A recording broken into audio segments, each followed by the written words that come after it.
আঞ্জুমানে হেফাজত ইসলামের সম্মানিত মহাসচিব অধ্যক্ষ হযরত মাওলানা আব্দুস সবুর সাহেব দামাত বারাকাতুহু।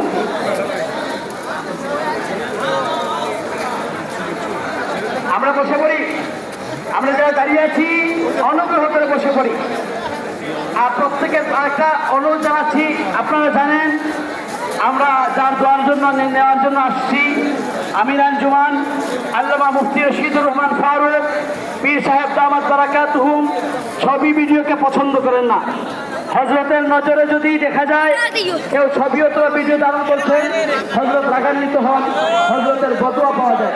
এই জন্য হযরত স্টেজে থাকা অবস্থায় অথবা হযরতের তাফসীরে আমরা কেউ চেষ্টা করবো যে ছবি অথবা ভিডিও যেন ধারণ না হয়।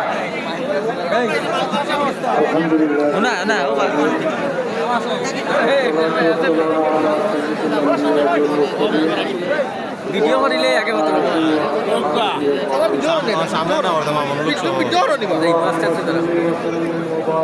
মুফতি সাহেব রাগ করো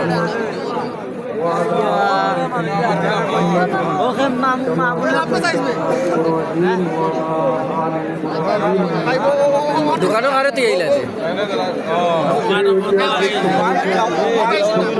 আমি আইছি মন্তলার গাড়িয়ে মন্তলার রিজার্ভ গাড়িতে গাড়ি আইছি গাড়িগুলা চলে না যে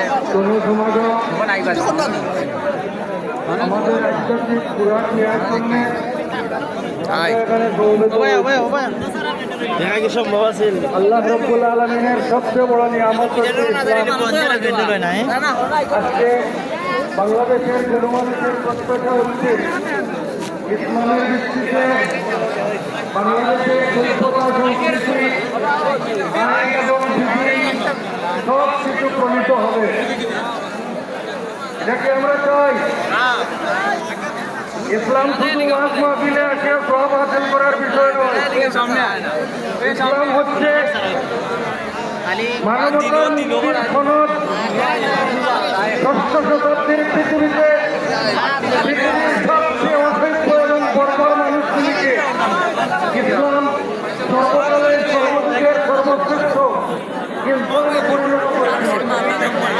বলেছিলেন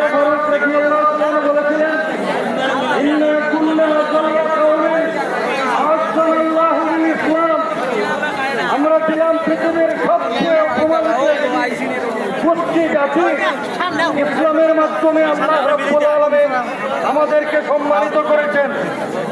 এটা শুধু ষষ্ঠ শতাব্দীর পৃথিবীর জন্য নয়, কিয়ামত পর্যন্ত অনাগত কালের যে কোনো দেশের, যে কোনো সমাজের, যে কোনো জনগোষ্ঠীর মানুষ যখন ইসলামকে ধারণ করবে, ইসলামকে তাদের দেশের আইন এবং নীতি হিসেবে গ্রহণ করবে, আল্লাহ রাব্বুল আলামিনের সার্বজনীন ওয়াদা রয়েছে, ওয়ালাউ আন্না আহলাল কুরআ আমানু ওয়াত্তাকু লাফাতাহনা আলাইহিম বারাকাতিন মিনাস সামাই ওয়াল আরদ।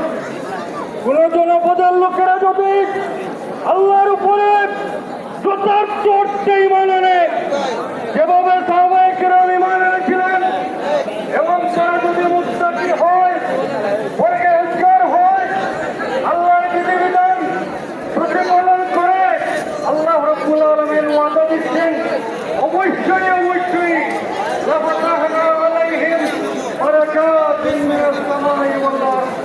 আমি সেই জনপদের লোকদের জন্য আসমানের সমস্ত রহমতের দরজাগুলি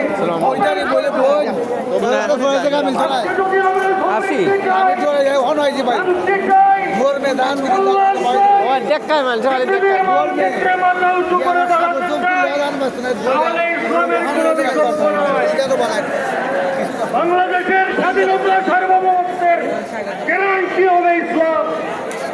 ইসলামকে বাদ দিলে বাংলাদেশের স্বাধীনতা থাকবে না, বাংলাদেশের সার্বভৌমত্ব থাকবে না। সুতরাং আসুন, আল্লামা ইকবাল বলেছেন স্বর্গের বর্তন